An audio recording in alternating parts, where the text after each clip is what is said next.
Inside Story Uganda, real source of political updates. How does it feel okuba from a presidential candidate? Nga tewawangula, it feels bad. So kyengamba tokiddingana nnyo. You put me off. Tokiddingana nnyo. Well, tuyina omuvandimwe namwami Frank Gashumba ava mu PLU. Sebo tukuwandiza jjo no kusande nakulaba gwomu ku bali wakati w'okudduka emisinde gino ejja birthday ya General Muhoozi. Kulikayo? Twavuddeyo. Naye weebale kutulaba bulabi n'otajja. Nebadde nkola mirimu. Omwaka ogujja tujoining. Did you extend the invitation? Fenna mwatuyise babadde balondemu. Tikyabadde kyabalondemu. Twayise ebirango ku radio, ne teeka flyers across Kampala, ne twebaza abantu abazze badde bayitirivu nnyo. Okay. N'abantu abataddemu ssente.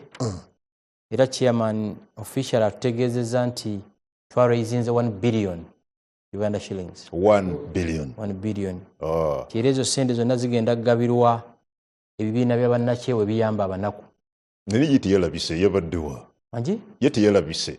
Teyalabise yabadde ku mirimu gy'eggwanga emitongole nga tasobola kubeerawo. Yes, kuba tuli wano ku NBS essaawa zino ne buli boda ya Uganda eri Sekiwa. Kubanga tulina UPDF. Natidde bwe nalabye gavumenti yonna ng'ekuŋŋaanidde awo mu Parliament oyina Thomas Tayibwa, Deputy Speaker ali awo ye yakiikire ne General Muhoozi, ab'amagye abakulu bali awo, poliisi abanene bali awo, ebitongole ebiramuzi bali awo. Watidde ki? Security yabadde ggulugulu. Yadde kisinga obukulu. Kyenzudde ekintu kino bwe kigenda bwe kiti maaso, kololo ejja kuba tetumala. Kubanga last yaffe twakirimu nga tuli batono. Naye kati turn up yabadde nnene. Nnyo nga gyenkomezza. Era twebaza buli muntu eyazze. Twebaza abagagga bataddemu ssente, abantu abaguze kits, n'abantu okwagala General MK. Good. Thank you. Honorable Theodore Ssekikubo, mubaka wa Parliament akiikira abantu ba Lwemiyaga ate nga ava mu kibiina ekiri mu bukulembeze bw'eggwanga kya NRM, y'omu ku babaka ba Parliament ababadde controversial mu Parliament eri mu kufundikira. Simanyi kigambo ki ekituufu ekyokukozesa naye tukwaniriza Honorable. Neyanziza ssebo mwami kungu n'abatulaba bonna olibaga nti you're one of those controversial members of Parliament mu Parliament ewumbawumba abeera mukyamu. Edda nti olina okukisubstantiate oba okuki okiteekako obujulizi ku kyoyogedde.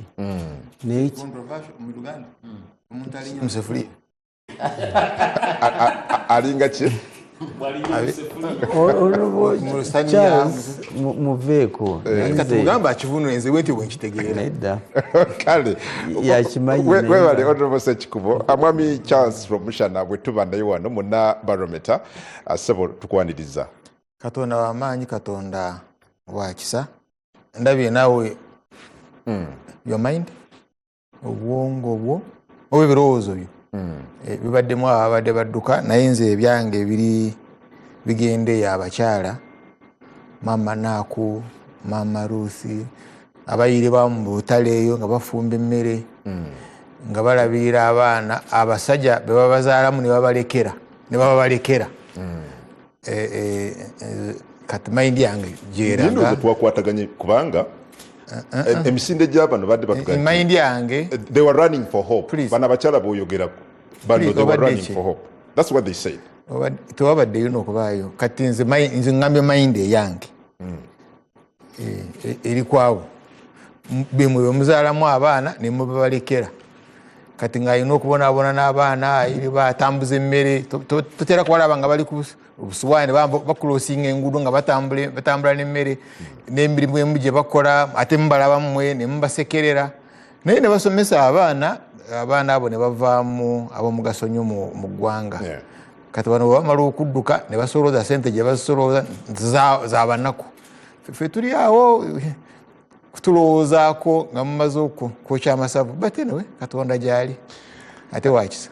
Webale mwami Romusha, njagala tutandike buli omu ng'otusiigira ky'olabye. Generally Parliament efundikira mugirabye mutya nga mmwe ndowooza ntandike ne honorable Sekikubo. Kenya honorable, you've been part of this parliament ne parliament ezize zibeerawo. Parliament ye-11 oginnyonnyola otya mu ddakiika 3?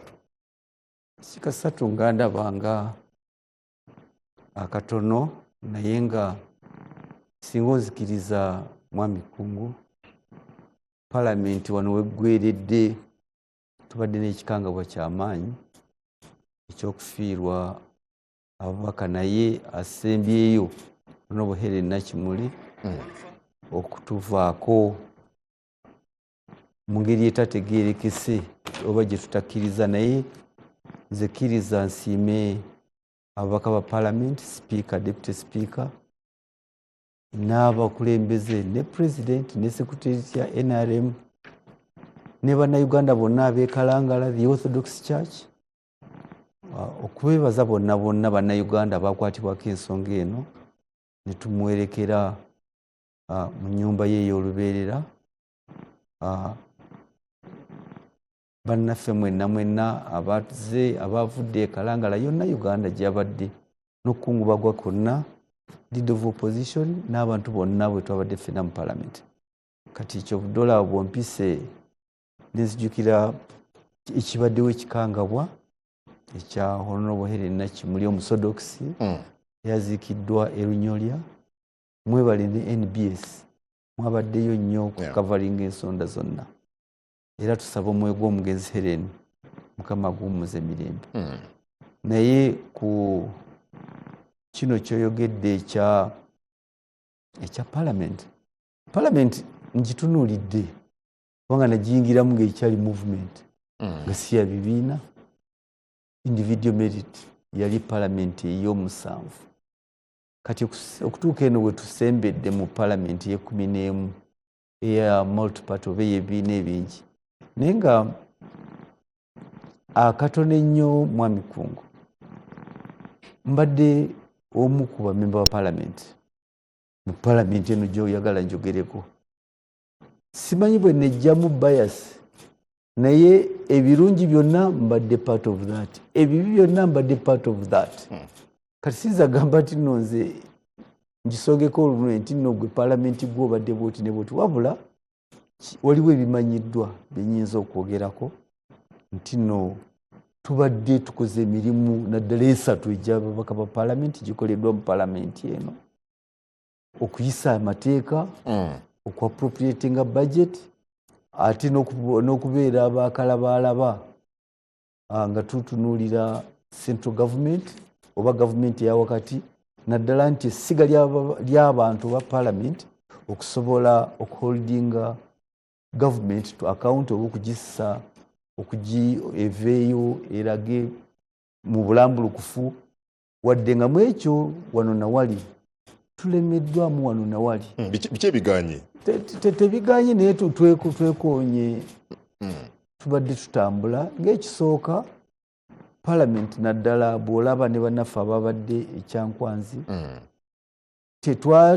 tetwakuba musinde gw'amaanyi nnyo kulwanyisa corruption.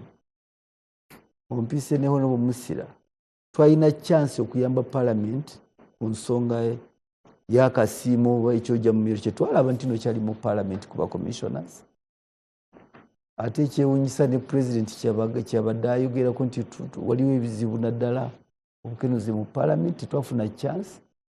Bannaffe bwe twali tugoberera ne beekubira enduulu mu kkooti, ne beewaabira, ne beewozesa, ne beesingisa nti ripooti yaffe n'emikolo gye twali tunoonyeza. Ojjukira ne Honorable Alion Odria n'ababaka ba Parliament bonna abatuwa emikono 189 ababaka, tuleete ekiteeso tekyasobola kuteesebwako. Ekyokubiri nti Parliament bwe yali eyisiza budget ng'eyisibwa n'eggwanga, President ate n'agikomyawo timwataddemu ebyammwe bye simanyi, naye ng'ate omulimu gwa Parliament kwe kulaba ebitatambudde bulungi. Mu wisdom ya Parliament tuyinza okuba nga twali bakyamu, naye wisdom ya Parliament ng'egamba nti nno ensengeka y'emitemo mu budget giri bwe giti, ate ne giyisibwa naye ne watabawo motion ekomawo kati ne tuba nti nno president kyagambye nti kino sikyagadde parliament tulabika nti tukanyiza naye nga bwe yali alabye otherwise by and large kati ebirala it's a general perception. Okay. Good. Olowooza mukoze ebyabasuubirwamu abalonzi bwe mwali muyingira parliament abalonzi bye baali basuubira now that muli mu kumaliriza mubituukiriza nga parliament ye-11? Parliament yonna ejjangeze nga essiga eryetengeredde. Kati abantu abajja mu parliament nze ndiweerwa emyaka sisuubira nti nno nyinza okwogerera ow'Ebubulo East oba ow'Ebubulo West oba ow'Ekaramoja oba ow'e Masaka, naye ojja kutunula okole survey.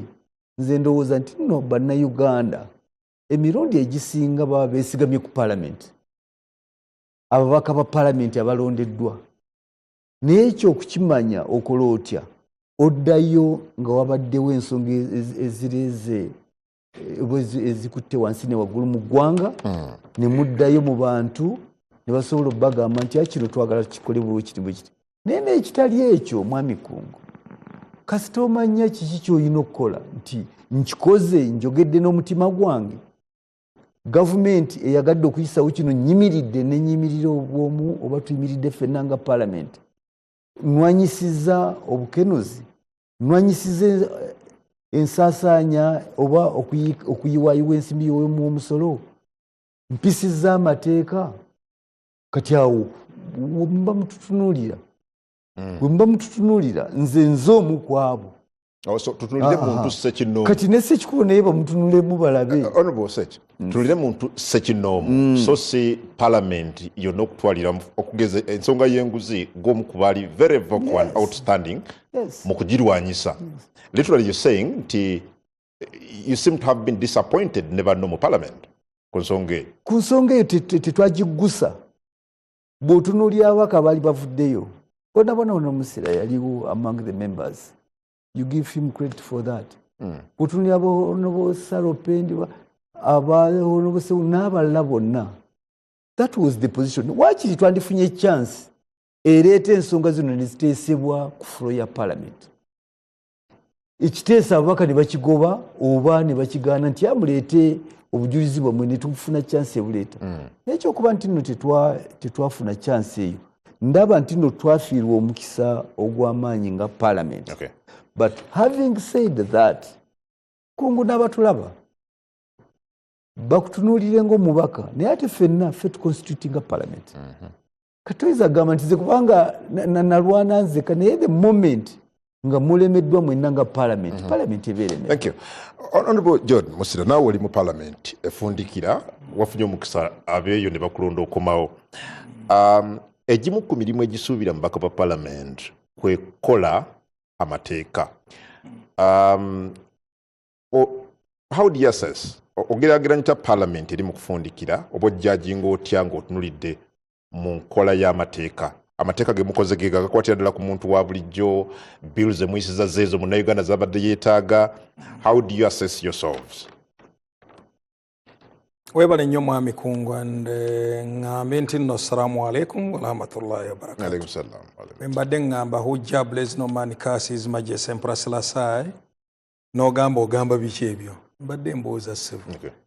Kaakati nange ne bannaffe abali wano njagala nnyo ngambe nti nno Helen, Mungu na ampe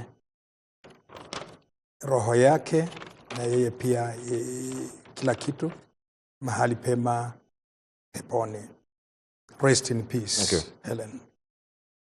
Parliament yaffe 11th nga bwe ndaba, I have not made full research, naye esinze nnyo ababaka okufa. I think it's one of the parliaments which has lost so many ku babaka baffe, and some of them nga balungi nnyo. Okay. Balungi ddala, boogezi balungi, balina experience. Naffe twandigendeddeko naye baagenda. bwetyo bwe tubadde. Ekyokubiri kwe kwebaza speaker runninze parliament eno emyaka 4, Madam Anita Annette Among. Bwe yali ajja okuva mu debute okujja eno, waliwo pessimism nga nnyingi nnene nga bw'omanyi Mwami Kkungu. Era naliko wano lumu ne mumbuuza ajja kusobola. Naye wuuyo bambi mwana wattu agitutte kati wiiki 2 zokka tuveeyo tugende mu Toilet Parliament. So njagala nnyo okumwebaza ne debute we Thomas Tayebwa. Bakyali baana bato batambuziza Parliament okutuuka awo. Ekyokusatu, Parliament eno yeesinze okukola amateeka mu bwangu ddala ate nga mangi. Ndowooza sizze naye oyinza okubigugulinga n'obiraba. Era ne senior wange ba senior abo bakitegeera nti no Parliament ze babaddemu ey'ekkumi oba ey'omwenda ya mmeka eno egisinze. Tutunulira bungi bwa bills oba mutindo gwa bills zino? Ate omutindo gutya tewali bill, tewali omutindo in terms of Yes, I know. okugasa bannayuganda. Nkitegeera ssebo. Era nja kujjako ekyo. Zonna bills zetuyisizza ne zifuuka amateeka za mugaso eri bannayuganda. Nze nga bwe ndaba n'abannayuganda abeewanga oba ebubuulo yokka, naye kati ffe bwe tuteesera ggwanga lyonna nga MP. Okiraba? Okay. Naye zibadde nnungi. Ekyokuna zibaddewo amateeka agamu nga gali very popular. Nga lino erya anti-homosexuality.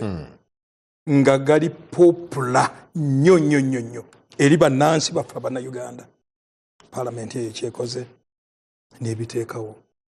Anti nga bulijjo pessimists babeerawo bali mbayita nze bano abashimei syndrome.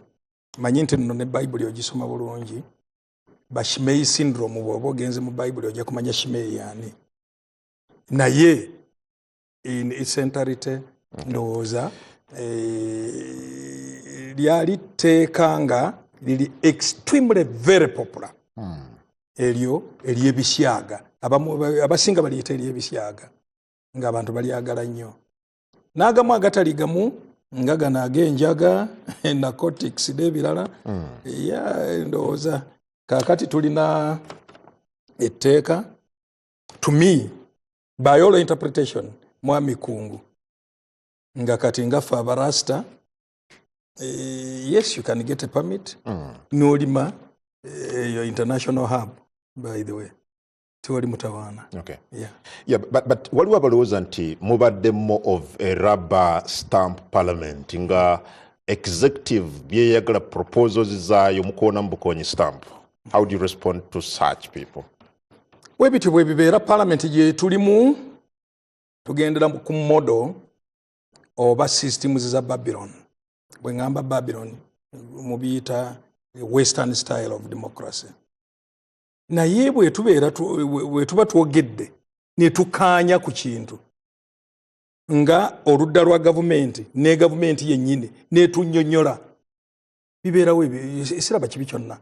Kankuweko example.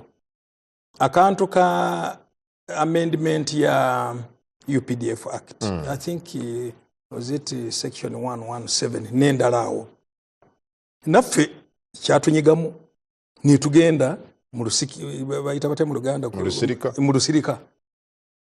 Ne twogeramu ne tugamba naye wano ba proponents nga executive wano na kino ne ba explaininga.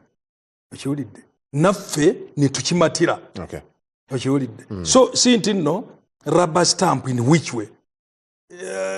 We are legislators. Era nina right okugamba nti nno wano si kituufu. Walaba kubiri ebyemmwanyi gwe tewampa wano interview nayogera ntya. era bwe twagenda mu olusirika inagamba ne president ngamba kino na kino tebigasa. Well, tewalina kubaawo some semblance of independence ya parliament ku oba okukola emirimu bwetengereze mwemulina kukkiriza byonna ebiva mu executive ne mukoona mu stamp.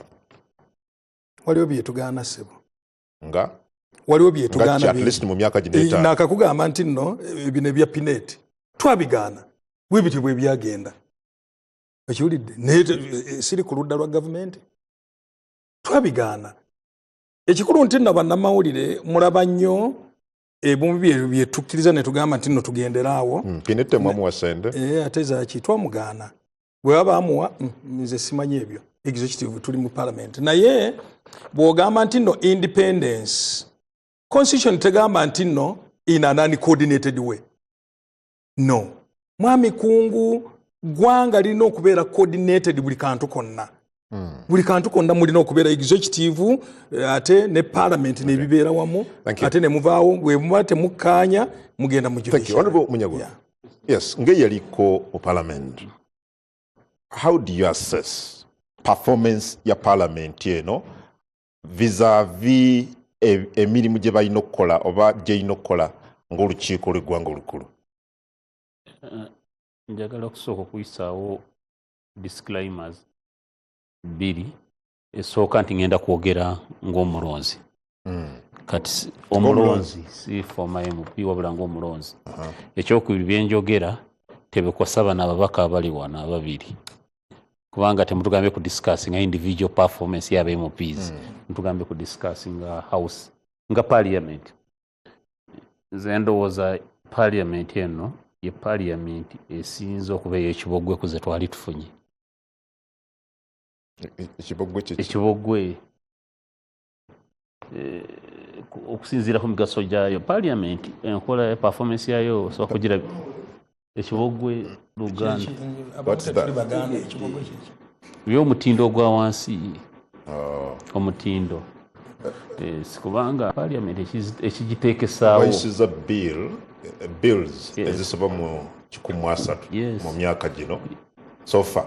Parliament ly'essiga lya gavumenti bw'ogeraganya parliament yaggwa I think bayisa about 120 bills. So bw'oga nti parliament yeno ebadde yakibogo with all these bills passed. Chanti bills oyizo ziyisanga naye teziri mu bulungi bw'abantu nga teziri mu for the good of the people. N'okanya kuziyisa naye nga ziyamba bwannakyemalira kwongera bwannakyemalira ku bantu. Ekyo ebimu emigaso gya parliament kituufu n'okuteeka amateeka mwekuli. Naye omugaso semagaso guteesawo parliament kucontrollinga to check eryanyi ly'executive. Kufuuka bakalaba bakalondoozi eriiso ly'abantu okulaba ng'essiga effuzi lyetuyita executive teri overstepping mandate yalyo oba buyinza bwalyo. Parliament gwe mugaso gwabwe nnamba emu munene mugaso semagaso accountability. Neera ekifuula parliament ey'amaanyi kukola mulimu ogwo. Ate bw'otuuka mu parliament omulimu ogwo bagukwasa ba opposition okusinga balina oguchampioninga oguliidinga. Emanyi mwebalama omulimu gwa kuteekeninga ku gavumenti okusinga gudda ku ludda oluvuganya. Kubanga bano already waliwo presumption nti olwokuba bava mu kibiina ekikulembera oluusi baba ebigenda mu maaso nabo bebafevalinga in one or another. Bano bahonorable Ssekikubo aba NRM okuvaayo n'aleeta bino n'agula olutalo ku buli bw'enguzi abayambyeko mu opposition. Ideally abayinga abayambako wali naye mubaka wa parliament. Twafuna ekizibu ffe nga opposition kubanga yenna njengera okwogereramu. Parliament eno bwe twagiyingira bwe yatandika bwe tenerayira obukulembeze bwa opposition mu parliament oba oludda oluvuganya gavumenti mu parliament ne lubulwa plan kwe lutambulira nga tebasimba ku kintu tandika kino ne batuula ku madaala ne bakibuukako ne babuukira kino baba akakituusa mu kkubo ne bafuluma leero mu parliament oga batandise okuluma enkya ne baddayo ne badda ku kino nga tewaliiwo kintu kya simba kyoga nti opposition y'omulundi guno kino yakikwatako n'ekiremerako paka ku nkomerero nti ne babeera divided mu buntu obuli peti ne balwanagana ne bakola ki parliament neebanga oludda oluvuganya lw'olulinga olufudde. Kakati oludda oluvuganya buli lufa parliament ebeesigaddemu oludda olwa gavumenti eri mu buyinza. Kakati luno olwa gavumenti eri mu buyinza nalwo ne baludiffusinga caucus after caucus. Teeka ly'emmwanyi musooke mujje kino kigenda musooke mujje ne tuviiramu awo nga bannayuganda ngaayo ky'omusota. You see tekitegeeza nti mbadde mu individual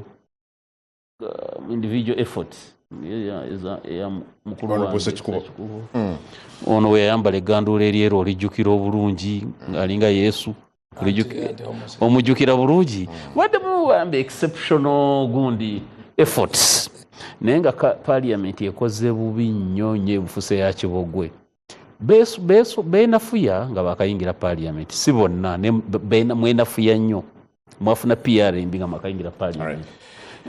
Nkiza maliya akantu kano nakunyumiza ku lugero omusajja omuhima ayakuba omusajja omulimi banabiru omusajja n'agenda ku poliisi namugamba musalire ekyoyagala omusonyiwe naga ampe emitwalo 10 omuyima n'atunda ente emu naga mwagiguza zinga hingu ne miliyoni wagabiza mu 10 n'emirundi nga hingu 10 gatogo kunamanye bei tashimpenda nzaguma mutere nzaguze eno memwe mutere emirundi nki 10 nti nja kutunda ente emu ono mukube emirundi gyange nga 10 bwawulira ebisitole nti waliwo sente eziri somewhere MP n'agenda n'ayambulamu jacket n'ajalaawo ne bateekako sente n'asiba n'alinnya boda n'adduka babategeera ebbeeyi n'era parliament we yakoma. So Honorable Musira, with all due respect sir, nga tuvudde ku individual efforts mwe parliament esinza okubeera ekibogwe saagala kulimba actually opposition well tujja kudda mwami Rwomushana njagala ogiremu wano representation oversight legislation parliament efundikira ku key roles ezo bakoze batya.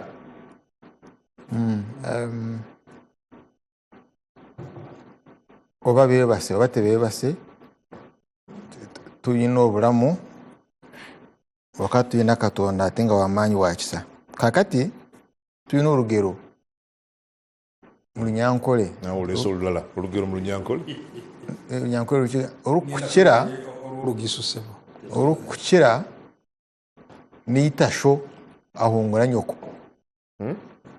akusinga atataatawo needdiza maamawo kati nawo the question eri nti onamuyita taata oba oyina omuyita taata kwakusinga nga yatakitaawo ate nga atutte nnyoko.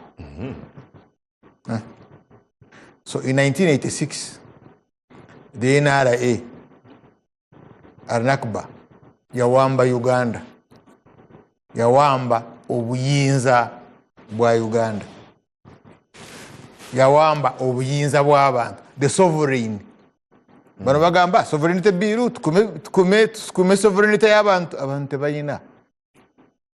The sovereign is Mukulu Museveni ne family bawamba obuyinza in 1986 kati okuva 1986 Uganda tebeerangako na parliament because the sovereign sibe bagironda. First NRC ya 1986 to 1986 to 91 to 90 yali expanded NRC. Nebo bagamba nti katulondese RCs tebakola NRC ng'erondeddwa abantu. No, they expanded the existing NRC. NRC gye baali balina mu nsiko bayongerako naye nga bongerako nga bakibala kyala bagenda okuleeta abakyala kati bano bakiikira abakyala nga baleeta ab'okukuba enduulu kiyite they operating like a mob nabaya ne MCA balinzeko kase egambye eki nga kibayisa nga tebatunudemu nakutunulamu. That was the expanded NRC. Phase 2 ya NRC 995 yagaana n'okudda mu bululu. So that one was not even elected at all. Okujjako Ziri Twawula yalekulira. Resigned, you remember. Kizza Besigye and Kanyehamba motion. Then, but that NRC, yali koranga joyita nti yali parliament ng'agikiikira speaker ate yali president agikubiriza yali president naye ng'omu alekawo vice chairman wa NRA mukulu Alhaji Kigongo kubanga yagikubiriza. So katawo no parliament.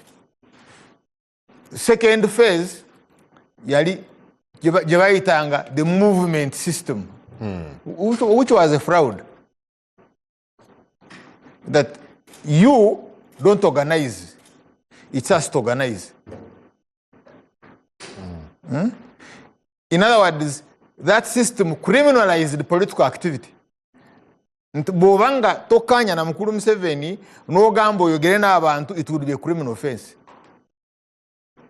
Now, so since then, ne batandika okuleeta okubba obululu naye mpola mpola nga tebiswaza ng'ebyaleero. Mu Western Uganda mpola mpola bamalawo opposition mu Western Uganda ne bagirekamu katono nnyo mu Northern Uganda ne mu Eastern Uganda. So that was the second phase. Now the third phase, ebintu bisatu bye byafuga. Ekisooka magye, ekyokubiri sente, nga bye bisalawo ani kakati bano Basekikubo abatamanyi mathematics, because mathematics za NRA are nakba, you know, you have to be a praise singer. Jangu n'olubuto tolowooza. Don't come with your head. If they say jump, buuka nkomewa. How high? Kiriza. How high? Because NRA is mono-ideological but multi-participatory. Alowooza omu abalala mujje kati Basekikubo bayagala okulowooza kyobala babadde babayiga. Think Asimire was even kidnapped ne bamusuula kasasiro. This is NRA waabwe si bamunyagwa. So ate nga ate wezimba genetically modified. Kakati caucus joyita caucus kajja nga kakolyo mukulu Museveni asigale nga yakyalinga parliament. So now the substantive speaker of what you call parliament is Mr. Museveni. He is a substantive speaker. Chobalaba abayita kyankwanza nabaga saagala kuddamu kuwulira obubbi eyo esebo nalyoka abatwala mu nte. Kati bw'abatwala mu nte, you see, there was a judge banabaramuzi abalayidde naye nabalayira mu ranch. Is it chose a ranch? Farm. Barayira mu farm. Eri bakama ente mbo bano barayira. Tosobola kulayirira mu farm in a private facility and then you are a judge. Oba wandise judgment nungi nyotya, you've seized, you can't be a judge. Kati ne parliament kasito batwala mu ranch. And indeed ekirungi kyabwe, they are very faithful. Bwe batwala mu ranch ne bawuliriza Michael Atingi Ego. Nga bagamba kino kye mugenda okuyisa will destroy the economy. Waliwo abatwala mu nte.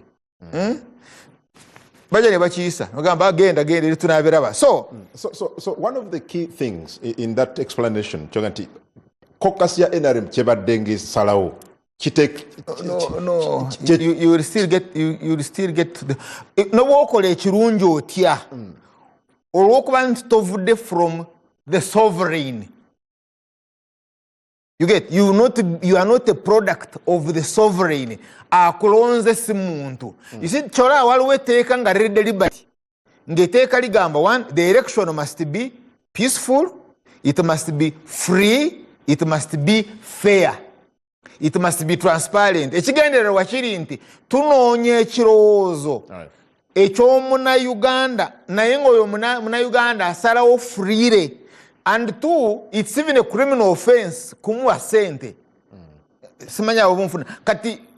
And by the way, we're proving in an presidential election petition, no proving, no wayo bujulizi nti yawayo ne webera no swage, they annul the election. Why? Omuntu talina kubeera unduly influenced by money. Twabera muntu aloma fundraising zijeo, but kakati bazuwa direct. President watambulira nayimirira mu luguudo abantu ne bajja batano kumusabiriza direct. So you cannot say those people are the sovereign, but therefore ndibasobola okukola parliament. They can't make parliament. Kati bano boyina kano kajira mboti manya kano kafuna manya kano kayo, kano kayo papa kano kayo katbebano. They are just bali awo, they are agents, bafunyeyo, balimba abantu, bagulide ambulance, bagulide chi. Why? Because they are not a product of the sovereign. Thank you. Mwami Frank Gashomba, your take ko parliament. Kati nze kisooka, nze yala nnyo mbere ku record nze sibelieving mu democracy. Sibelieving mu bantu kulonda bakulembeze. Era nga Socrates yibo yagamba nti si buli muntu nti asaana okulonda. Okulonda teyina kubeera right. Kubanga right egirako obuvunaanyizibwa. N'ensi zensinga okwegomba ezikulaakulanye ku speedi etenkanika. China yakyuzinga katuyite kalo wa dictator mukono gwa kyuma. India ne choosing democracy. Eriwa jetwegomba fenna waje tusuubula waje tusiiba. Bwetunya mu studio muno mwe tuli ndoza 90% ku bintu ebirimu byava China. Nze si believing mu democracy kubanga akalulu ka dokita we mulaga longoso omutima nga bano benna bakoze marrow transplant. Kenkana n'akalulu k'omuyizi w'emisu asiba mu ttale n'embwa 7 nga bayigga omusu gwa kiremu. Nze si believing mu democracy. Kubanga bwe ntuno ensi zetwegomba zetusiba zetwegeraganyako bwe twafunya independence nga tuzisinga ensi zi Singapore, bwe tunesinga Abu Dhabi, Qatar, Dubai, jetwegomba bali balonze ddi teri kulonda. China bali balonze ddi teri kulonda. So in summary, parliament ebaddewo nali sina kyenjisuubiramu era nenejja tewali kyenjisuubiramu. Mu Uganda buli kulonda emyaka 5 kino nkyogeredde ebbanga abali beerawo mulinjulira buli tulonda emyaka 5 afunamu ye muntu alondeddwa. Kansala, chairman LC3, chairman LC5, n'omubaka wa parliament. Nti kyewunyisa nakyo. Oganti wali toyina ky'osuubira mu parliament. Kiringanga banaasuubira ekyana ky'endiga okugenda mu ggana ly'empisi. Tekiyinza okudda, tekiyinza kukola ki? Tekiyinza kudda. Wabeerawo excitement nyingi mu balonzi buli bwe tuba tugenda mu kalulu nga n'abo abeesimbyewo basuubiza. Munonde ngenda baterereza kino mumbayirawo omubiri ngenda kukola kino ngenda kukola kiri bwati gwe wali tosuubira. That surprises. Actually Socrates akuga nti abantu abali excited tebasaana kuparticipatinga mu kintu kyonna kubanga excitement yesalawo bavotinga with emotions. Ontegeera ndowooza. Kati leero mbadde ntunuulira Governor Bank of Uganda ng'ayogera ku tteeka lino muliyita watya? Protection of Sovereignty Bill. Omusajja akoze submissions mu ddakiika 8 aga Katonda muggulu nga toyinza kuwagira tteeka liri. But I can assure you bwe abaagala liyitemu era ligenda kukola ki? Kuyita mbuuza lwaki? Tolaba mwogedde. I bet 80% ku babaka tewali yalabye clip eyo ng'ayogera implications z'etteeka eyo. Okiwulira? Ekibuuzo kiri nti bo be tulonda bali competent for this job. Wali olinnya ennyonyi waliwo omuntu atula mu cockpit y'ennyonyi nga takwalifyinga kuvuga nnyonyi. Waliwo omuntu alongoosa obwongo obw'omutima gw'omuntu nga tali competent. Tulaba ttiimu mu World Cup finals banoonya the best brains okugenda mu World Cup finals. Ekibuuzo kiri nti ababaka be muweereza mu parliament basa bamanye ekibatwalayo. Naye balina ebisaanyizo bibakkiriza okugenda. Ebisaanyizo ki? Ani yateekawo ebisaanyizo ebyo? Era bo kompulira. So parliament ebaddeko sina kyenjisuubiramu. Gwe tolaba ogabe no ya Kibogwe ebaddeko. Ate eddako yo nfu. Kino nkikugamba. Ndeka malize ensonga eno. Buli myaka 5 omuntu afuna mu kulonda kwa emyaka 5 ye muntu alondeddwa. I'll give you an example. Omubaka Kasaalayira bw'ati kati mpulidde eno bana batandika May. Yeah. Buli omu bagenda mu milioni 3 bya motoka. 315. Zimultiplying emwawo ziba mu sente meka. Buli omu afuna full medical cover. Eye ne family ye. Buli omu kasitali nnyonyi ng'ali ku mirimu gya gavumenti emitongole. Tumugulira tiketi y'ennyonyi ne tumusasulira wagenda okusula. Addition to that ne tumuwa n'ensako ya dola obanga lusanvu dola nga like $700 dola ze million nga 2. Owulira ndowooza? Yes. Ate naweebwa miliyoni 5 buli mwezi. Ekirala buli lwafuluma mu ggwanga muno mubalambula projects z'eggwanga waliwo alawense ezikola ki? Nze singa mbuuzizza ekirabo Katonda kyayinza okuwa eggwanga lino ye president ajja n'agamba parliament eyo njegaddewo emyaka 5. Naye bano bakiise b'abantu. Representatives of the people. Senga wange essaawa zino ali mu kwenywera walagiwe. Tamanyi na bbeeyi y'amafuta gayingira gatya obulamu bwe. Alonda ki?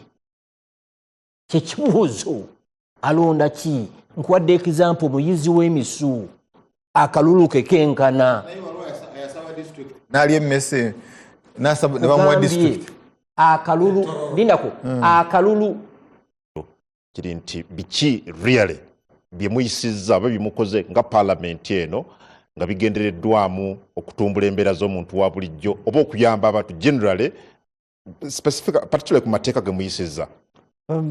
Mwami Kungu, njagala njawukanemu ne Mwami Gashumba. Parliament toyinza kugamba nti nno teyina kyekoze ku ggwanga nga buli nsimbi yonna ebadde esaasaanyizibwa. Ate ensimbi ezo si za wano zokka ez'omusolo gwe twandigambe nti nno, naye Parliament ekkiriza gavumenti okusobola okwewola ku lw'Abannayuganda. Tulinamu ebizibu wano na wali, naye toyinza kugamba nti nno Parliament ebeeredde ddala nti no tirina kyeyambi ku muntu. Nekwekyo Kikubo nekwekyo waliwo ababasongamu olunwe okubeera nti mubadde mabega w'okuyisa buli kwewola kwonna gavumenti kwereeta ekireetedde okwongera public debt eri eggwanga lyaffe. Yes, naye nga okuggyako njagala tutunuulire amasiga 3 Mwami Kungu. Gwe Parliament ye gw'onoogenda olamuze amabanja g'oneewola n'emiwendo ku giri. Oleka executive yo neegamba nti no tuleese tugenda kufuna ssente zino. Mwe nga Parliament ne mukozesa oversight ne mugamba nti no mitemwaki egiri mu bbanja ery'omusale nti lwaki gino ebiri temugigyeko. Kati ne mufumba ne mutereeza ssemateeka Mwami Gashumba. Aweereza enkizo Parliament nti no yeeneesalanga okukwewola lwakuba tulemererwa wano na wali, naye okumala emyaka 5 gyonna at least Parliament ogiweemu ka credit ogambe nti nno mutambuzizza eggwanga, kubanga mubadde mugisobozesa eggwanga ne executive okukola ku nsimbi ze mubakkiriza ku lw'Abannayuganda. Nze nkuwadde example mukoddomi wange nti maama wange ali e Masaka, ye kyafa kiri kimu, amakubo gakoleddwa, amalwaliro gakola, amasomero gakola. Chairman Mao zinyo we China mwena mumanyi yagamba democracy ajja kujja China emyaka 3 nga amaze okufa. abantu ababulijjo tebagala democracy bagala malwaliro masomero makubo stable electricity ompulira muganda wange kati nganze tukole ekigambo sente zetubateekamu parliament eyo sente ezibasasulwa ziri reflected mu bulamu bw'abantu bemukiikirira kati ebyo bintu bibiri mwami Kungu kyenzikanyamu naye ekyokuba nti nno parliament esasanyizibwako sente ekyo bulijjo democracy tewali democracy bwogamba nti nno wabwereere certainly buli lwe mulonda democracy the world over are very expensive wabula kyenandyagadde tukole naddala nga tusibira entanda parliament ejye 12 nti omuwi w'omusolo bw'aba bateereddewo ssente afuutinze kosi zammwe nebeera omulimu gw'abawadde nammwe muvuddeyo ne mutalekerera muntu wa bulijjo kati awo kyoba ogamba naye bwogamba nti no kikoleddwa emirundi mingi naye lwakuba ate ne success parliament gyebeekoze ng'otudde kadaala wano w'otudde oyagalira ddala ogambye nti no parliament terina kalungi n'akamu keekoze naye nze njagala nkutegeeze ddala twandibadde nga tuli nga parliament nga terina kyekoze enguudo zandibaddewo mu ggwanga zandibaddewo emitemo giyisibbwa okukola enguudo ezo ziyiseewa amalwaliro gandibadde nga ebizimbe byokka byetambuza lwakuba nti no parliament ensimbi zeyisizza ku byobulamu kyetugamba tetugambye nti no tuwangudde tezimala tugamba nti no tusobola okwongeramu n'ababaka ba parliament emiwaatwa ensimbi y'omusolo gyebadde eyika tuginywezezza emiwaatwa egyo negitabanga essente ziriibwa kyere ababbi ne bagenda nga basanyuse parliament ekutta omuggo ekazizza ku executive negamba yes kino tukikoze tukisiimye kino kyemuleese tukikkiriza oba kino kitukoze bubi tetukikkaanyiza nze ndowooza nti nno twongeremu amaanyi naye bw'ogenda okutunuulira palamenti eno egenda okujjaanya ate kati wenzirirayo ku mwami Kasumba ne mwami Romusana palamenti naddala bw'otunuulira nga democratic space egamba nti n'omuntu oyimirira n'ogenda n'osaba akalulu mu bantu ne bakuwa akalulu ekibadde kinyimirizaawo ebbanga lyonna nga mmanyi nti nonzirayo eri abantu abannonda ne mbannyonnyola nti etteeka nerino gavumenti ebadde ereese tuligaanye naye gavumenti weeteeseza bweti eryo ne tulikkiriza ne tuliyitamu ng'oddayo oli accountable ku bantu naye mu palamenti eno ey'e12 nina okweralikira nti naako koovuma mwami Kasumba naako koovuma kayinza obutabaawo kubanga kati bw'ogenda okulaba ababaka abazze mu palamenti ekisooka waliwo akazannyo aka electoral commission yenakazadde w'okulonda n'obululu ne demokrasiya mu ggwanga naye bw'olaba nga electoral commission ekoze kinene nnyo okudibaga demokrasi nti abantu bangi bajja nga beesimbyewo ne babawandukulula ne mu ngeri kyayo emikono gino oli emikono gyali gya pulezidenti gwagifuula gijjo electoral commission nezannya akazannyo akaali awo okwandukulula abalonzi tuvuddeyo tutuuse mu kuteekateeka akalulu electoral commission y'emu neewambibwa kyentuukako kiri bwe kiti oyo atayise mu demokrasiya w'abantu nti abantu be bamuleese ng'ayise mu magye gawambye ng'ate President Museveni akyaliwo. President Museveni yajjanga omununuzi era ebyo byonna kati ebiriwo ebibaddewo mu kulonda kwa 2026 ne bisinga ku bubi ne ku ebyo ebya 81 kati abantu abayise mu kulondebwa okwo abasirikale abazze ne bawamba abazze ne bagamba nti nno tetumwagala kati ekyokulabirako olw'emiyaga okulonda kwe bagamba balala bagamba nti balonda naye tewali kulonda okulonda okubeera saa 11 ez'okumakya amagye gajja obululu mu electoral commission esemba buli mwe nali nfiiridde okubeera saa 11 ng'okulonda kuwedde kati omuntu azze nga ayise mu process nti ateekeddwawo akakatiddwa kuba bamukakatise ku bantu anaddamu okwogera ebizibu ebiruma abantu and finally and finally In a second, Honorable. and finally tulwane nnyo ng'eggwanga tulabe nti nno paalamenti eno enejja naye ng'okusinziira ku ngozi egizadde n'egireeta tulabye abantu abayitira mu bumooli Okay. abantu abawambye obuyinza bw'abantu kati final omuntu atazze lwa buyinza bw'abantu omubuuza otya okuyimirira ku nsonga eziri Honorable John Musira badde tulira wano agamu ku mateeka gabadde controversial ne policies bye muyisizza Anti-Homosexuality Act ya 2023, Competition Act 2023, Narcotic Drugs and Psychotropic Substances Control Act, oina National Social Security Fund Act ya 2021, n'ebirala.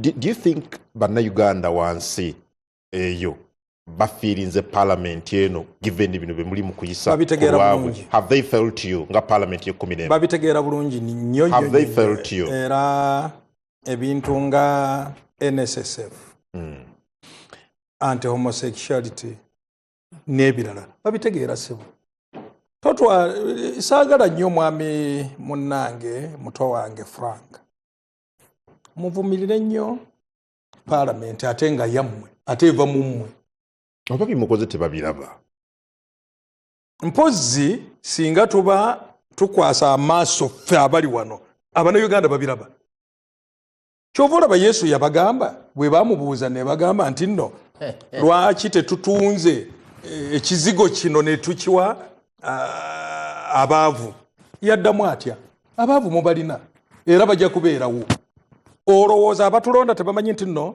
enguudo weeziri oba teziriiwo amadwaliro weegali oba tegaliiwo wano gavumenti eno ejja wano mwami Gashumba ejja wano nga muno referral hospitals ziri mmeka naye kati gali mmeka health center 4 n'ebirala zaali mmeka amasomero gaali mmeka nga kululi mutambuza ga Obote gokka simanyi amasomero mmeka n'amadwaliro 22 these regional not regional I think they were district also hospitals nge bududa wa 22 olwaleero tulina mmeka Cutters of parliament? Don't mind it's government. No, it's we government. lead the parliament. Am I a party from government? Ndi part of government. So okuvumirira nti no tewali kye bakoze kyonna tuddeyo ndowooza mu dictatorship tuddeyo oba mu lutwa oba tuddeyo mu Amin mwami Gashumba no Abannayuganda bakitegeera democracy gye tukola mukama wange gye tuliko kati. Honorable Musira, yes, Bannayuganda bamaze ebbanga balina ebintu bye boogerako bye balowooza nti parliament ku mwali badde muteeka essira okugeza wabaddewo ebbanga ddene nga boogera ku etteeka ku minimum wage. That has never seen the light of the day mu parliament mw'otuula n'ensonga endala nnyingi. Bebaga nti bino bwe mwali badde muteekako essira ng'oggyeko bino ebirala ebitonotono bye mukoze babeera bakyamu. True. Minimum wage ngaawe emirimu weegiri tuteekawo minimum wage ng'omaze okuteekawo awabeera emirimu nga ggwe wano kungu. Yes, tuyinza kati okulowooza ku minimum wage lwakubanga waliwo akabondo k'emirimu naye nga tonakateekawo obadde ogijjawa omanyi bammeka abali mu private sector kati simanyi oba miliyoni mmeka miliyoni bbiri oba ssatu. Okay. Kati ngammwe ekyo kituufu kyeboogera kituufu ewange Embaale mu industrial park tulina abaana oba 15 oba mmeka true bafuna 15 kakaaga 7 buli lunaku ntono nnyo naye at least gundi weeziri factories ze bakolamu kati awo bwe tugenda okuteesa ku minimum wage lwakubanga mumanyi nti ino factories weeziri naye bw'oba toteeseewo ate ogambe nti no minimum wage oba totuyisa n'abantu abainvestinga okiwulira naye ekyo kati kirina okubeerawo kungu kati wano mu private tugambe nti no kungu akola ne extra time kati alina okufuna minimum bweti ekyo kituufu kyesaagadde nnyo muto wange oli ye yakola etteeka constitution yaffe eno yandyebuuzizza lwaki yateekawo pillars essatu zino ye mwennyini ali awo ajja kweyogerera Mwami Omushana. yes ye yabikola agambe nti nno mpozi oba singa mwateekawo dictatorship nga CPC munnaffe bwe yayogeddeko CPC ya China naye mwami Kungu these pillars zonna zikola executive zikola ngagwa abeera mu bantu ekifaananyi kya parliament kiri kiti eyo and I expect you to be honest. Yes, abantu perception kye balina ku parliament ye 11 bagifunye bulungi good bad average kiki balina not excellent but at least good not excellent nga basinzira ku ki one amateeka ndowooza eryatusitula nnyo lya homosexuality eryo yes mukama wange kyova olaba tuteekawo amateeka amalala beyongera buki yes beeyongera etteeka eryo baaliyisa ne basala aid ne bakatinga aid donor agencies ne grants ezimu naye ekibuuzo kiri nti abasiyazi beekanira bukendeezi oba balinnya buki simanyi oba simanyi oba gundi anyingidde musebo nsonyiwa njagadde mbaye ezo statistics yazifuna atya moderator njagala tubeere fair omulimu gwa parliament ogwayo ebeegukoze eyisiza etteeka eritaasa eggwanga implementation kirala kakati okuteekesa mu nkola ate tojja kugamba parliament yebejja bwabaawo ekiba kirimi banyingidde musebo kamaliriza Mwami Gashemba mwami Frank alina okutunnyonnyola oba statistics azifuna atya agambye emmotoka ya miliyoni 3 njagala ambuulire motoka ya RDC eyo double cabin eyo ate nga mpya egula sente mmeka ya government si anti ya government eri namba myufu ogwo si mutawaana mukama wange kungu enkyaba kulonda nti oli RDC weka muli emotoka eyo ekuweebwa wulira muganda wange omubaka ono mukadde wange musira emotoka ebeera yiye ebeera muki mu linnya lye kyenderabidde bagamba omubaka kasita be balayira enkya buli omu asobola okwewola mu banka yonna 1 billion shillings eziri tamala nazisasula nga tewali koraato okutengezako kugamba nti okulonda buli myaka 5 kuyamba muntu alondeddwa mu Uganda ati every level si bulonzi. Thank you. Mwami Frank byayogera bitegeera ate olumu ndowooza twisting ne facts. That's the truth of the matter. Lwakubanga RDC amazeeko emyaka 5 bwegiti n'emmotoka eba eweddewo. Olujja omulala mu myaka 5 oba mu ttaamu endala baleeta mmotoka. Abalina n'ez'emyaka 10 mbadde RC5 mbitegeera nange natambulirako mu mmotoka ya gavumenti nga nfundikira ssebo. Mwami Gashumba kimanye nti nno abaavu balina okubeera ate weebali. Kituufu nti nno kati politics ya Uganda eri very transactional. Yes, eri transaction nga bwe yava ebungereza 1700. Honorable Munyagwa, singa ndi wakubuuza kibuuzo kye kimu ekifaananyi abantu kibalina ku parliament eno kiri kitya? Wankoze bubi olwaleero parliament gye twogerako walonzeemu abasinze okunkolera obulungi ate bondetedde wano. How can you bring such people here and Musira? Wondetetedde balala tubatematema naye kati baddo olwokuba individual obagezezaako kyovola ke kafansonyi ke tubayinamu. But he's using a lot of energy. Akozesa amaanyi mangi okunyonyola bye bakoze. Anziyukiza abamalula bali bazanya ku mugenzi Sebaana. Onale meya Sebaana kikyokoledde Kampala. Sebaana nagambe sawa ya Queen nze namugamba gwagizimba mbadde manyi Queen yazimba ati atakanda go kateekamu. Bali ku Bwanda we baliko biki. You see, infrastructure at what cost? Auditor General yavayo nayogera ekigambo oba yali Auditor General kyayo wazinsi amatu nti ku budget yaffe gye tuba nayo roughly 70 trillions and something 10 trillion zibbibwa bubbi yali IGG sorry saawulirayo parliament tula parliament twetongodde lwogera ku crisis ku kintu ekyo ku nsonga eyo kubanga ekyo out of 70 trillions eza budget ya wano 10 trillion buli mwaka zitwalibwa butwalibwa ababaka abantu saawulirayo olunaku lwe bagamba naye bannaye mumanyi zetusoroleza mu Uganda Revenue Authority around 30 trillion katukoze 30 trillion ku musolo gwe tukamulamu bannayuganda kimu kyakusatu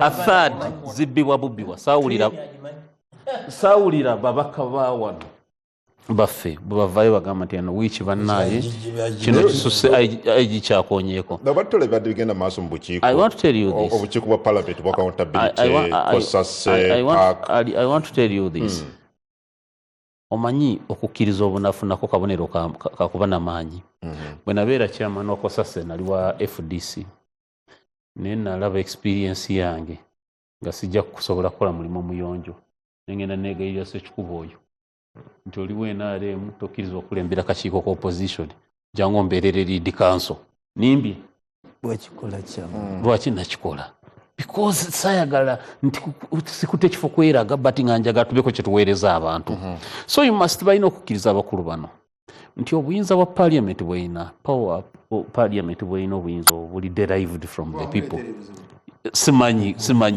but he performed yanyamba nnyo actually Ssekikubo yanyamba nnyo ka performance ke nateekateekawo ne kakwata ensi mu babiro nalina lead council omulungi nga nze nkuba ekigambo wano ne mga lead council taking over wadde wainaremu ne mga Ssekikubo omanyiyimirirawo but nyaye nkyagala kulaga nti obuyinza parliament bweyina buyinza buva mu bantu obuyinza obwo muyina okubukozesa nga tulaba nga musavinga ffe abantu ate nga alina byemusavinga ffe tubiraba si byakwogerera for example wabeerawo wati ekikwekweto ekimenya bizinesi z'abantu eggwanga lyonna baminisita ne batandika okutuzanya jangu okwekule tubiyimiriza ate bigende mu maaso parliament ng'esirise busirisi mwogera ku looni zikwewola parliament teku bintu ebikwata ku bantu franka kyakugamba bakyazikaanya na byayogera ebyokugamba tugyewo okulonda tukole ki naye franka akugamba ensi ezitaliimu demokrasi lwaki zikulaakulanye nnyo n'abantu baazo ne bakulaakulana okusinga ffe abalina demokrasi kitegeeza ki demokrasi gye twamukoppa yo akola naye wano ffe atulemye wano mu Uganda omulimu ogusinga okusasula gwa byabufuzi kati that's what people say nti ffe bannabyabufuzi ffe tuli mu field esinga kati okufunamu obugagga obw'amangu kyova olaba Honorable Ssekikubo nalaba ng'essasi lyagala muyitamu namusaasira waliwo kati abantu abanoonya obubaka bwa parliament nga ne bazuuka kuba omutwe naagwasa lwaki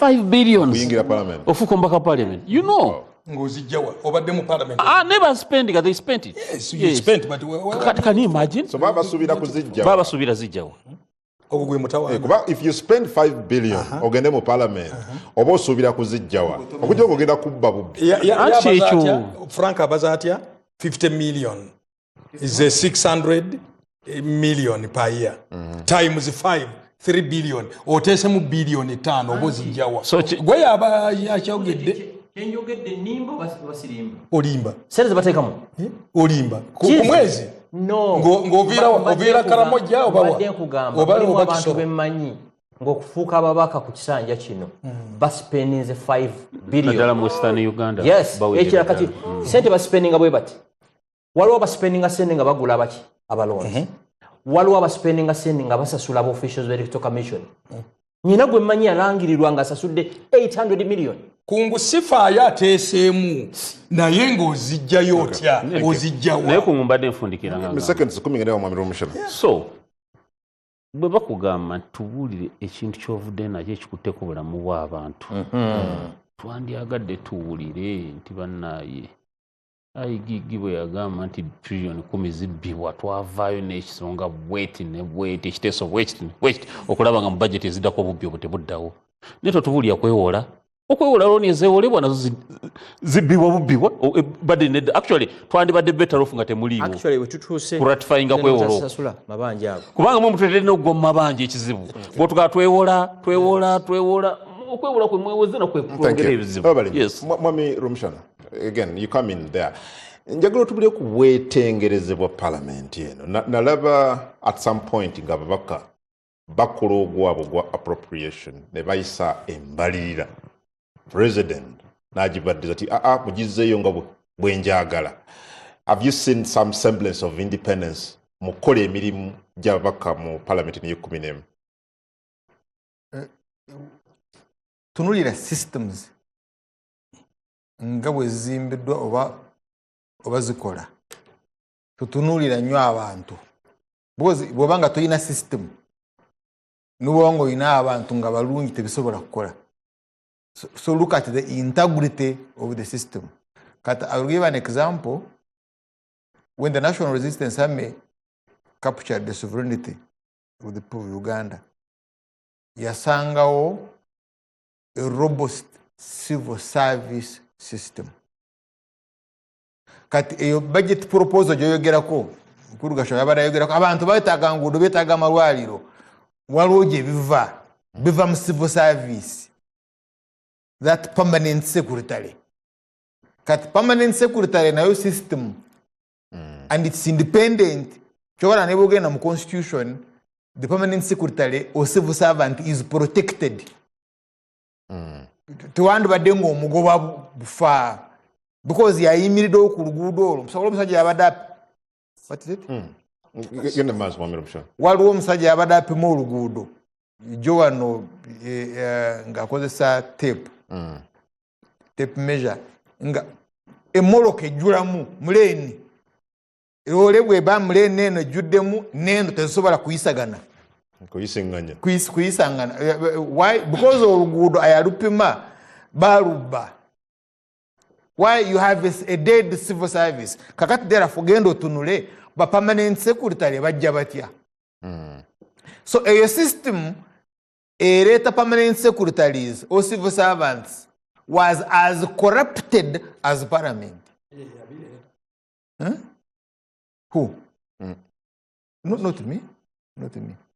Naganti mwali mu CMO. Yes, you see, twakolera ku bulimba. The bulimba was tugenda tukole ekiwandiiko ekiddiza obuyinza abantu. Oli yatugamba kati nze buyinza ngenda kubuddiza abantu. The NRA egenda kuzzaayo obuyinza. Kati nga bw'olaba Sejjusa Tinyifuuza ali mu faama zeeyo. So yo obuyinza abubaddiza. Kati bano ye system gye baatona tugenda kuzzaayo obuyinza therefore mu designing ekiwandiiko abantu banaabukozesa batya. Bati nga ye mukulu Museveni akyamanyi tagenda kubuddiza abantu. He stayed around kubusigaza mu family ye. Now, and that is the truth. You see, kakati, so how do you become a permanent secretary?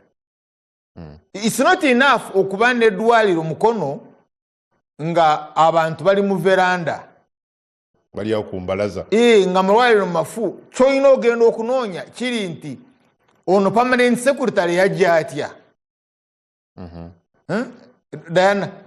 Dr. Diana yajja atya okubeera permanent secretary. Because Dr. Diana Twine mwemuva proposals eza Minister of Health ogenda mu cabinet. The Minister of Health is merely an MP of Diana Twine in cabinet. Represents the Diana Twine. And then the head of civil service. Now that system was corrupted. Chechimu ne amaje ne mu police na kakati bomala okuba na that corrupted system. Eno budget propose je wase kikubo. Ebanfu. That's why Sechikubo agamba na ye ngo ina sente zotakozesa. See at the debate, you have this money twakazukuwa emyaka ena tozikozesa kulwaki maintaining a vote eno katugitwale mu kuzaalisa abakyala. Mukulu Museveni n'abawandika n'abagamba ate nga already the bill is signed, it's already law. N'abagamba temukiddangamu yagidde mu bizzeeyo nga wembyagala ate temukiddangamu ne beetonda. Now that's no longer parliament. Kakati waliwo Mukulu Gasumba kyaleese. First and foremost, Mukyala Kadaga as a speaker yeetaba mu kaweefube ey'okunaaza abantu ebigere nga balwadde envunza mu that region but ng'abantu balwala nvunza ne bafa ne bishop najja okuziika. Can you imagine?